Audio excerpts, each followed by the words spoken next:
korisee.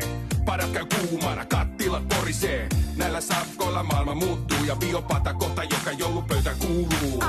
Jälkäriks on varma kiisseli, joho sä oot sekoittanut dieseliin. Ja yksi juttu ei mun järkeen käy, sun roskis on korttuu perunaa täys. No siis, tää on uutta superfoodi, makuun huudi. Teille vaan piiras huudi, joten turha teidän tähän puuttua.